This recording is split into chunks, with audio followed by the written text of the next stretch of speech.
El segundo tema que corresponde al día de hoy habla de intoxicaciones por sustancias asfixiantes, ¿sí? Y en el tema de intoxicación por sustancias asfixiantes, a la cabeza tenemos el monóxido de carbono. La intoxicación del monóxido de carbono se la ha conocido porque es invisible y silencioso, pero mortal. Es decir, la aspiración o el contenido de monóxido en nuestro organismo puede llevar incluso a la muerte. Muy bien. El monóxido de carbono, no el dióxido de carbono que es el CO2, el monóxido de carbono que es el CO es un gas tóxico incoloro y aquí viene el primer problema. Como no tiene color, no lo podemos ver. Entonces podemos estar expuestos a una alta densidad de monóxido de carbono y nosotros no darnos cuenta. Entonces es incoloro, es inodoro, entonces no tiene olor. Y si nosotros no percibimos un olor diferente al medio ambiente, tampoco nos podemos dar cuenta y ponernos a buen recaudo de niveles altos de monóxido de carbono. Es no irritante. Y si nosotros abrimos un frasco con lejía, por ejemplo, o un frasco con ácido muriático, lo primero que hacemos es alejarnos de él porque nos produce estornudo o nos produce cierto prurito en las fosas nasales o en la piel. Entonces, este es un problema con el monóxido de carbono. Es incoloro, es decir, no tiene color, es inodoro, no tiene olor y tampoco irrita. Por lo tanto, nosotros podemos estar en un ambiente lleno de monóxido de carbono y no sentir ninguna de las cualidades que puede tener cualquier otra sustancia.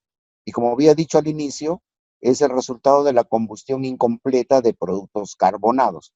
Por eso, cuando nosotros tenemos un vehículo que va arrojando humo, ese humo no es ninguna sustancia buena, es la combustión incompleta y está eliminando monóxido de carbono a dosis muy, muy altas.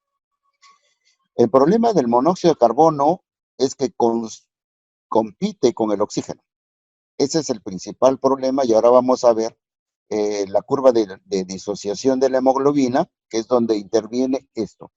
Compite por los átomos de hemoglobina para transportar oxígeno hacia las células.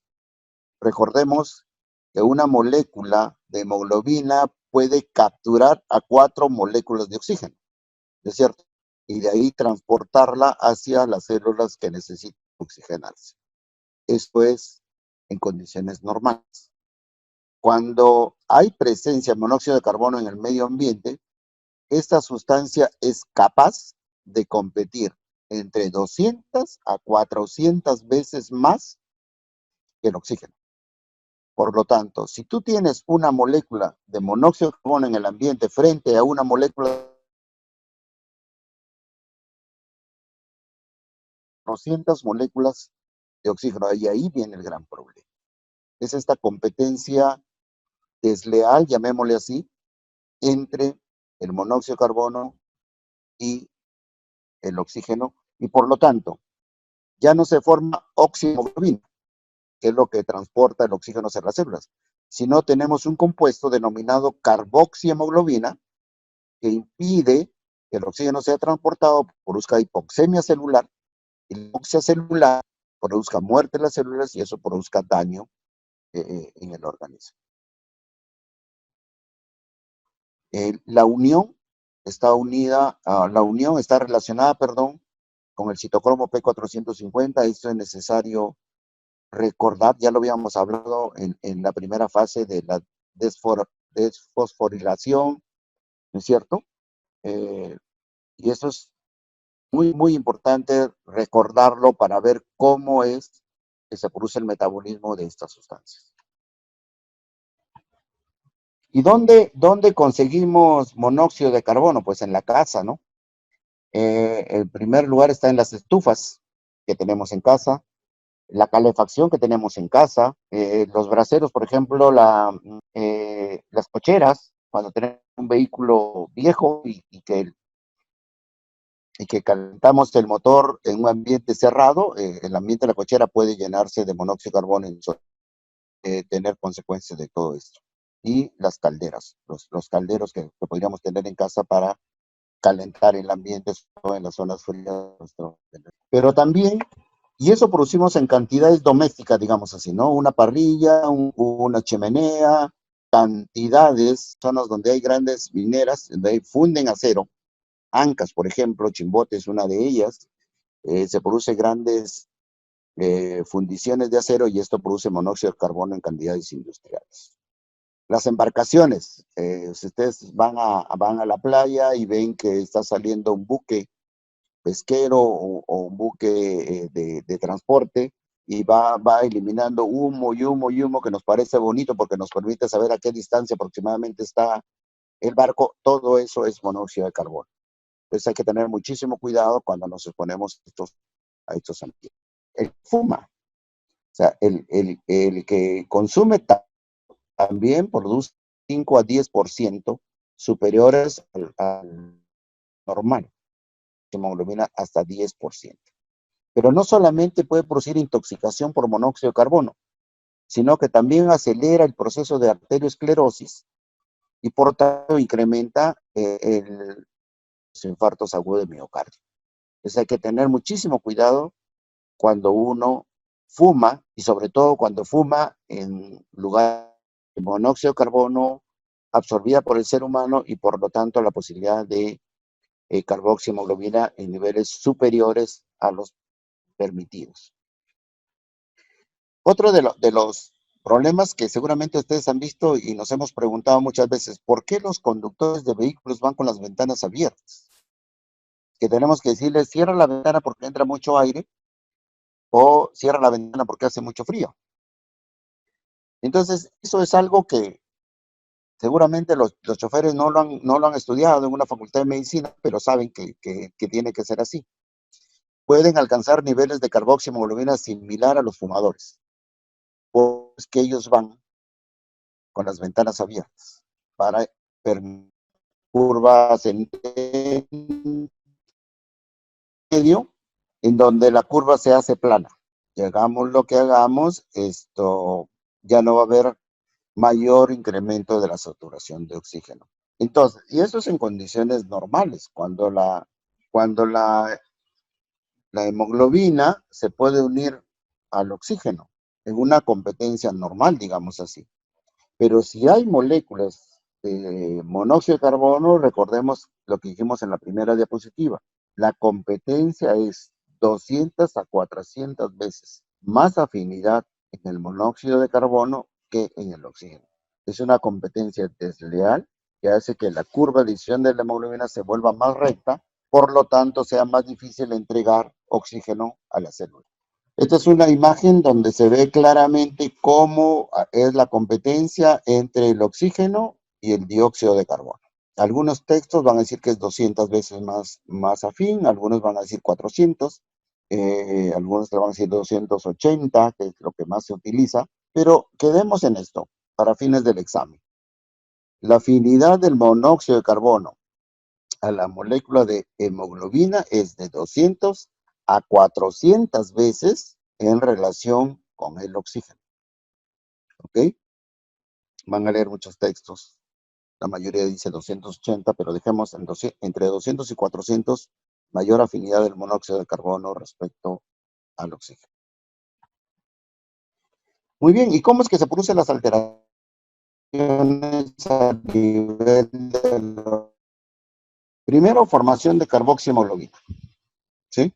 Eso es el principal efecto fisiopatológico de la intoxicación por monóxido de carbono. La competencia desigual, la competencia desleal en el monóxido de carbono se absorbe fácilmente por los pulmones, pasa la circulación y se une de esos 4 lugares que tenemos en la molécula de hemoglobina, ocasiona un aumento de la afinidad, se queda fuera, sino también se puede unir muscular. Si el oxígeno no se une, daño directo sobre las células. No es solamente a través de un transportador como la hemoglobina o la mioglobina que vamos a producir manifestaciones en un paciente, no. También a través de la citocromo C oxidasa puede producir lesión directa sobre la célula, lo que impide la respiración celular, disminuye la síntesis de ATP y por lo tanto tenemos metabolismo anaerobio, ¿sí? Este metabolismo anaerobio va a llevar a acidosis láctica severa y muerte celular. Eso es lo que sucede. Entonces, ¿qué características clínicas vamos a notar cuando nosotros estamos, decir que no nos da producto de alguna otra patología? ¿Sí? Entonces, las características clínicas más importantes en este tipo de intoxicaciones tenemos fatiga, cefalea, vómitos, manifestaciones neurológicas, manifestaciones cardiovasculares como dolor de pecho, hipotensión, arritmias cardíacas, infartos, manifestaciones digestivas como náuseas, vómitos, dolor abdominal, manifestaciones respiratorias, disnea, edema de pulmón, manifestaciones renales, musculares, oftalmológicas, alteraciones del equilibrio ácido-base, alteraciones metabólicas. Fíjense, un sinnúmero de manifestaciones que podrían ser asumidas por otras enfermedades, pero que en base al estudio clínico, a la anamnesis que nosotros le damos a nuestro paciente, puede hacernos sospechar en que se trata de una intoxicación por monóxido de carbono. Puede ocurrir también edema pulmonar no cardiogénico, puede haber falla multiorgánica, ir a coagulación intravascular diseminada, puede haber lesiones en la piel tipo Steven Johnson, puede haber ampollas, puede haber todo tipo de lesión a nivel de la piel, rhabdomiólisis, destrucción de tejido muscular que puede llegar a necrosis tubular aguda, insuficiencia renal aguda por taponamiento renal, puede haber un síndrome tardío de intoxicación por monóxido de carbono. De la intoxicación crónica por monóxido de carbono puede haber una leucoencefalopatía de la sustancia blanca que produce manifestaciones muy similares al Parkinson. Puede haber alteraciones de memoria, tratamiento, a la cual sometamos a los pacientes. Los niveles normales de carboxihemoglobina en sangre es de 1 a 2% nada más. O sea, estamos hablando de 98% de saturación de oxígeno a la hemoglobina y solamente 2% como máximo por carboxihemoglobina. Sin embargo, en una exposición a un ambiente lleno de monóxido podemos incrementar esto de manera importantísima, sabiendo que la afinidad del monóxido es 200 a 400 veces mayor que el oxígeno. Y esto es el cuadro que nos permite a nosotros en el laboratorio prever exposición, menos de 20%, no hay síntomas, de 20 a 40%, cefalea, náuseas, mareos, palpitaciones, malestar general, de 40 a 60% confusión, compromiso neurológico, más del 60% hay paro cardiorrespiratorio. ¿Qué errores solemos cometer en las emergencias? Uno, en la intoxicación por monóxido de carbono. Uno, no sospechar de inmediato. No indagar sobre la potencial fuente. No interrogar sobre los demás miembros convivientes o sobre animales domésticos. Por ejemplo, se murió el gato, se murió el perro y no preguntamos eso y no sabemos que podríamos estar durmiendo en un ambiente lleno de monóxido de carbono. Y recordar siempre que el pulsioxímetro de pulso, no tiene ninguna utilidad, ninguna importancia para detectar intoxicación por monóxido de carbono. Recuerden que lo que hace el pulsímetro es detectar la saturación de oxígeno, no la saturación de monóxido de carbono. En cuanto al tratamiento, el tratamiento es esto: cámara hiperbárica. El tratamiento, en el caso de la intoxicación por monóxido de carbono, es retirar. Eso es, todos los días decimos que hay que abrir las ventanas para que entre Dios, entonces hay que abrir las ventanas para que el aire ingrese y contrarrestar el monóxido de carbono, claro, oxígeno. Oxígeno tanto por cánula nasal o oxígeno hiperbárico dependiendo del nivel de concentración que hayamos obtenido en el laboratorio. Esto finalmente lo que tenemos, no se olviden de que lo primero el parámetro más importante de manejo es la sospecha del cuadro clínico mediante los famosos toxindromes. ¿Ok? Muchas gracias. No se olviden de que en las casas o en los lugares donde frecuenten, por ahora no podemos, pero cuando haya fiestas no se olviden que deben haber detectores de humo. Estos detectores de humo nos permiten saber cuál es la concentración más o menos de monóxido de carbono en los ambientes donde estamos. Muchas gracias.